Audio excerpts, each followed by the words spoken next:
So, today I wanted to talk to you about face-to-face connection and the spiritual discipline of that. And, I'm sure there was a time when it wasn't really so much effort as it is or seems to be right now to really connect with others face to face. I think sometimes we're so busy with devices like this and our cell phones and constantly looking down and seeing what our friends are doing and seeing what's the news and what is the newest thing happening everywhere, that we're missing out on what's right in front of our faces. We're missing out on life that's happening right underneath our noses practically. This week I was on a cruise with my family, and we were in, Haiti and Jamaica, and it was really great, and there was lots of people. And although, I go on those ships, go on cruises or vacations to just get away, and I don't really look for people to speak with, and not trying to be rude to anybody, but I don't really go on there intending to make friends. I do talk to some people, make polite conversation and whatnot. But anyways, we were in a store in Jamaica, and I was looking at a swim cover up, and we had been shopping in that store probably for about 10 minutes. My whole family was in there with me, and we had been interacting, and taking goofy hat pictures and trying on different things. And this one lady had been helping me the whole time. And I had been speaking with her back and forth, and she was giving me tips on how to tie the swim cover up and try it. There was like 2 layers, and I don't know.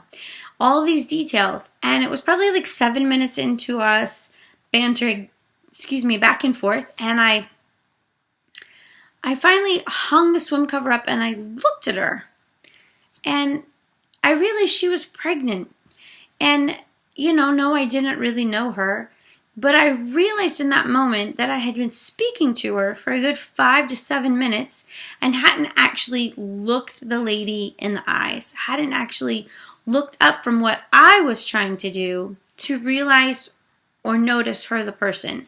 And I think it's so easy for us in this day and age to be so focused on what we're doing that we forget to look at what others are doing. And this part in our book on face-to-face connection in the Spiritual Discipline Handbook was really entertaining to me, or really encouraging to me in this that I've read. This is a great book, by the way, and it has many spiritual disciplines in it, and it's got all kinds of great tips and practical ways that you can implement these into your daily life. But for me, the face-to-face connection one really hit home. Because, I have four kids at home, and I want to make sure that I am taking the time to look them in the eyes and taking the time to really see them and listen to them, and taking the time to understand what's going on. It's so quick for us to jot stuff down on Facebook or Instagram or whatever, and we take the greatest photos, and those are the ones that we share, and we post the good things. We don't post the bad things, or, not always. And it's a whole different level when you can look somebody in the face and really see what's going on and not see what they're trying to hide. And, there was a really good quote that came from our book, and it says, "Superficiality is the curse of our age. The desperate need for today is not for a greater number of intelligent people or gifted people, but for deep people." And if you think about that, people aren't really willing to open up anymore. First of all, there's such a rush to go everywhere. For what reason or purpose, we don't really know, just so we can go to the next thing quickly.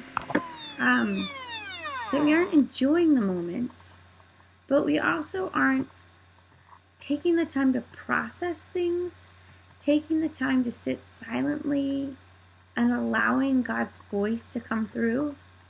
And we aren't allowing people to see the true us. We are rushing back and forth, and we are quickly telling people brief details. We'll share on Facebook the food that we had, and we'll share the clothes that we bought, and we'll share the great deals that we found, and we'll share pictures of vacations or whatever. But that doesn't really allow for us to share how we feel about things and how we feel about ourselves and what's really going on inside of us. And so we have this opportunity as pastors, with this opportunity as people, as Christians, to be the face of God to others, to be the compassionate face filled with grace that we can look at people and realize something is the matter, and we can ask them what's the matter, and we can take the time to truly, genuinely listen to others. I didn't really think about it, but I feel like sometimes I have that gift, especially with some of the teenagers that, I've been around a while. And so maybe it's not as much of a gift as just an benefit of knowing them and watching them grow up and observing them, that I've learned their facial expressions, and I've learned to notice when things are wrong with them. But, I can walk up to certain ones and I'll say, "You okay? Looks like you're having a rough day," or "Is there some way I can pray for you today?" And sometimes they'll open up, and sometimes it takes a little while. But because I paid attention and noticed, I have an opportunity to be the face of God to them, to listen with compassion and look them in the eyes. When my kids were little, I trained them to look people in the eyes. I would say, if somebody speaks to you, you look them in the eye and you respond. I think that's how we show respect to one another and how we acknowledge each other. And if we're so busy looking at our phones and we're so busy looking at our devices that we don't look up and see people, then we're missing opportunities to share God's love with others. I did the devotions for a winter retreat for our youth group at the end of December, after Christmas. And one of the devotions we talked about being present. And I challenged the teenagers to try and unplug from them their devices. Maybe just turn it over during a meal, and respect the people that you're with. Maybe leave it in the car. Maybe set boundaries and put times that you turn it off. I challenge them, instead of being on Facebook, to actually have FaceTime with one another. And I challenge you, have FaceTime. Have face-to-face time with your friends, with your family. Show them that you care by genuinely looking them in the face and understanding what they're going through. I think that when we look each other in the face and we have hard conversations, we can offer each other more grace than we would offer through an email or a voicemail or a text message. In the book that I showed you that I've been reading, it suggested that instead of sending somebody an email that is just down the hall from you, get up and walk to their office, and while you're walking to their office, pray for them. And what a cool opportunity we would have if we chose to do that. And praying for somebody, maybe it's somebody that you don't always get along with, but in praying for them, you're going to change your perspective. You're going to be thinking about what's really going on in their life, and you are going to encounter them with the face of God. You're going to encounter them through God's love and see them differently. And that's going to be a really unique experience. And so, I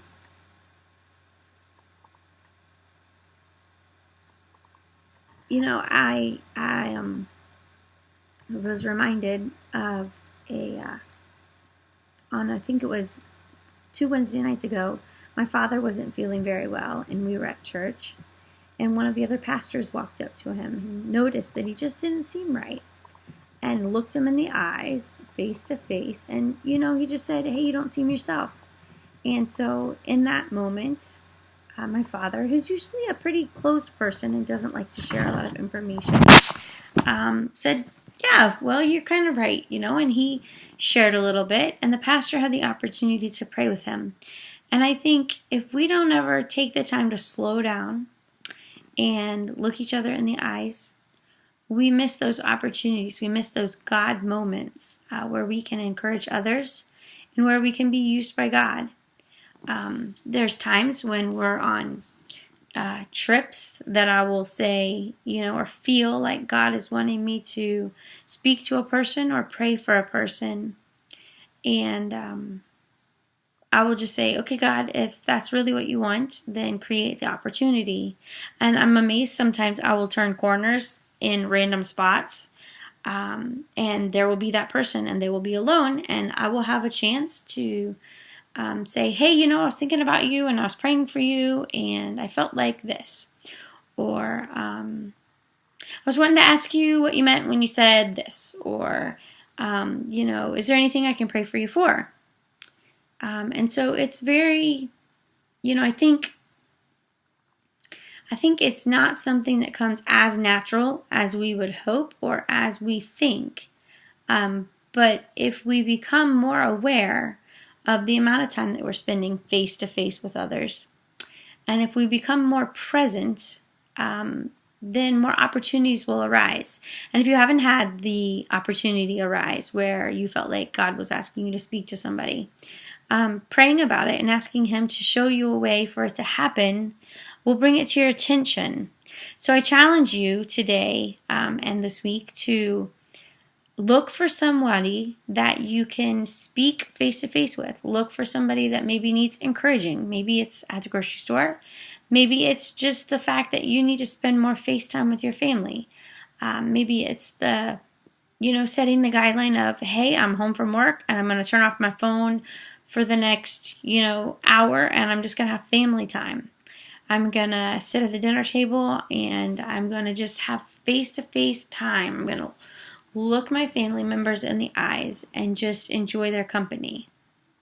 That was one of the good things that happened this week with being on the cruise and not having internet, was that we had full-on FaceTime for a good almost 2 hours each night at dinner.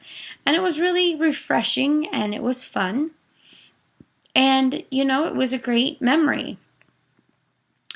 And so I just think that we as Christians need to do a better job of looking other people in the eyes and seeing what God sees, but allowing them to see God through us. Allowing them to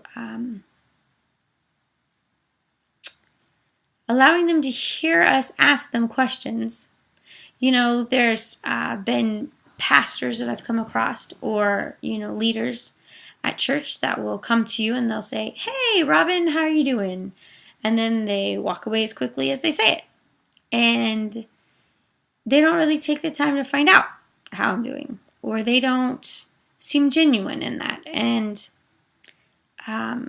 when people do genuinely stop and they say, "Hey, Robin, how are you doing today?" Or "How was your vacation?" Or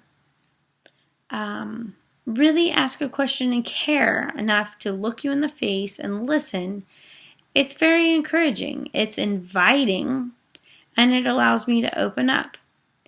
But when we are so quickly rushing from here to there and there to here, and think we've got to go see somebody else more important, people aren't going to open up to that. People aren't, I think ultimately God isn't going to be used in those moments. It's very unlikely that somebody would, spit off something, or worse would be that they would start to say something terrible is happening, and we're so preoccupied by whatever that we walk away and that we totally miss it. I mean, I would feel terrible if that happens. So I just challenge you, to make it a priority to set real, genuine FaceTime. Think about making that part of spiritual discipline for your life as we began a new year. Think about making that part of your New Year's resolution and see what difference it makes in your life this week. Thank you.